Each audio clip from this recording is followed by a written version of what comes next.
जादुई छतरी। चुन्नू अपने माँ बाप के साथ वर्षापुर नाम के गांव में रहता है। उसके पापा एक गरीब मजदूर थे। जमींदारों के यहाँ से जो मजदूरी मिलती थी उसमें जैसा तैसा रोज का खर्चा चला पाते थे। ऐसे में अगर कोई और खर्चा आ जाता तो ऐसे लगता जैसे सिर पर पहाड़ टूट पड़ा हो। हर साल की तरह इस साल भी बारिश शुरू हो गई थी। चुन्नू बिना छतरी के जैसे तैसे स्कूल पहुंचा तो लेट हो गया। उसे देखते ही टीचर ने कहा, चुन्नू वहीं रुक जाओ। कितनी बार कहा है तुमसे, बरसात में भीगते हुए मत आया करो, छतरी लेकर आया करो। टीचर जी वो टीचर छतरी होगी तो लाएगा ना। हर साल कहता है अगले साल छतरी लेकर आऊंगा और लाता नहीं है, कंजूस कहीं का। चुन्नू तुम छतरी लेकर क्यों नहीं आते? टीचर जी मेरे पास छतरी नहीं है। तो पापा से कहो हाट से खरीद लाए। ये देखो, ये देख, मेरे बापू ने ये छतरी लेकर दी है। देखो चुन्नू, मैं तुम्हें इस तरह भीगा हुआ क्लास में बैठने नहीं दे सकती। पूरी क्लास गंदी हो जाती है। तुम घर जाओ, कल आना या वहीं खड़े रहकर सुनो मैं क्या पढ़ा रही हूँ। और चुन्नू पूरे दिन उसी दरवाजे के पास तो कभी खिड़की के पास खड़ा टीचर को देखता रहा।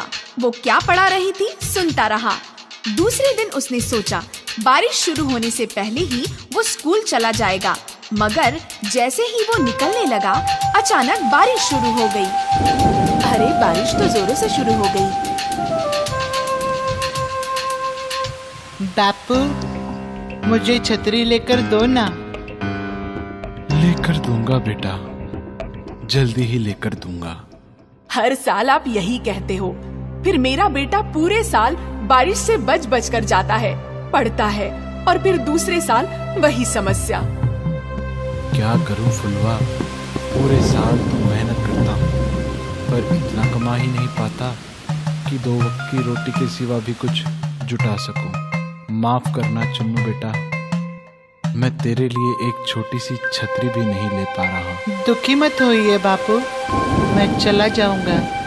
अरे कैसे चला जाएगा, बारिश। माँ मैं पेड़ के नीचे नीचे से होता हुआ बचता बचता स्कूल तक पहुंच जाऊंगा। बाय अम्मा बापू। अरे लेकिन चुन्नू बारिश से बचता हुआ भागकर एक पेड़ के नीचे पहुंचता है। कुछ देर वेट करता है मगर बारिश है कि थमने का नाम ही नहीं ले रही। वो कुछ देर ऊपर की तरफ देखता है। आसमान पूरी तरह काला है। ओह बादल तो बहुत गिरे हुए हैं। लगता है आज स्कूल में बहुत लेट हो जाऊंगा। मुझे चलना चाहिए। अगर कुछ देर और ऐसी बारिश रही तो मैं कमर तक भीग जाऊंगा। फिर मेरा स्कूल ड्रेस भीग गया तो टीचर भी वैसे ही क्लास में नहीं आने देगी।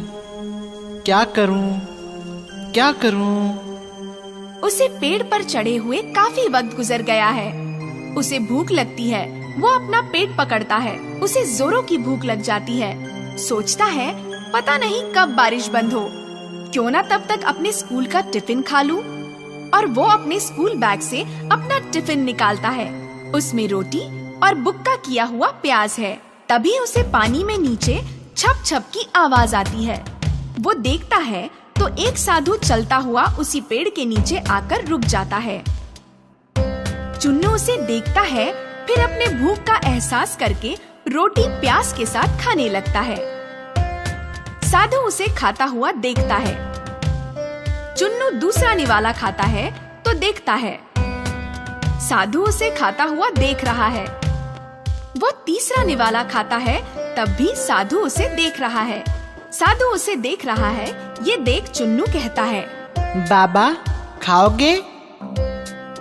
2 निवाले खिला दोगे तो भला हो जाएगा बच्चा। आज वर्षा की वजह से भिक्षा नहीं मिल पाई है। 2 निवाले क्या बाबा, 2 रोटी खा सकते हो, पर रोटी के साथ सब्जी नहीं है, सिर्फ मुक्का मारा हुआ प्याज है। जब भूख लगी हो तो हर खाना पंच पकवान लगता है बच्चे। लीजिए। किंतु तुम इस वृक्ष पर क्यों बैठे हो बच्चे? स्कूल जा रहा था बाबा।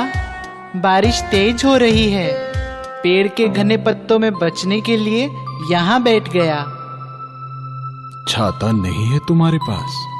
नहीं बाबा, बापू से कहा था लेकर दे दो, वो थोड़ा लेकर दे देंगे।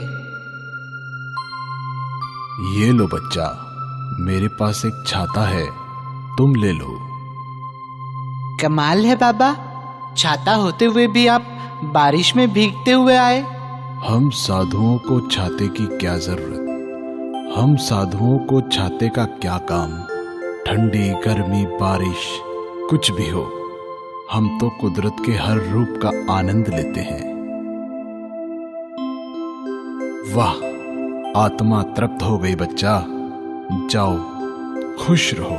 कहता हुआ साधु वहाँ से चला जाता है। उसके जाने के बाद चुन्नू भी पेड़ से उतरता है और छतरी खोलता हुआ स्कूल पहुँच जाता है। स्कूल में सभी उसे इतनी बढ़िया छतरी लिए आया देख चौंक जाते हैं। अरे चुन्नू, आज छतरी होकर भी तुम लेट हो गए।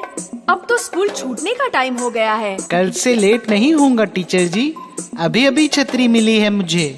जरूर कहीं से चुराया होगा गप्पू।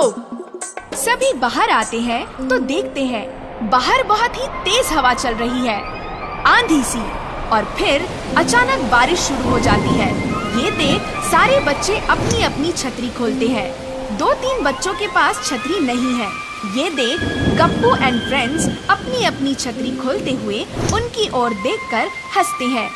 तभी चुन्नू आता हुआ अपनी छतरी खोलता है और उन 2-3 बच्चों से कहता है,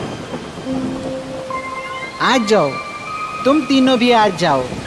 अरे हम तीनों इतनी सी छतरी में कैसे आ सकते हैं? अरे पूरी तरह भीगने से तो अच्छा है कुछ कुछ बच जाना। आओ, देखो बच रहे हैं ना हम चारों। हाँ यार, तुम्हारी छतरी तो बहुत बड़ी है। इनकी छतरी कौवा बन गई। गप्पू आ जाओ, मेरी छतरी में आ जाओ, बारिश बहुत तेज है। नहीं, मैं आऊंगा तुम्हारी छतरी में। तुम्हारी छतरी में। ए हटो, उसने मुझे बुलाया था।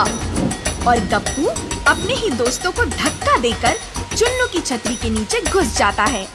जैसे ही वो छतरी में घुसता है, छतरी फिर कुछ बड़ी हो जाती है।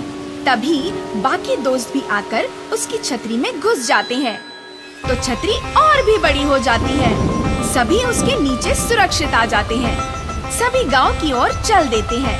अब रास्ते में एक एक करके कई लोग मिलते हैं। वे भी चुन्नू की छतरी में घुस जाते हैं।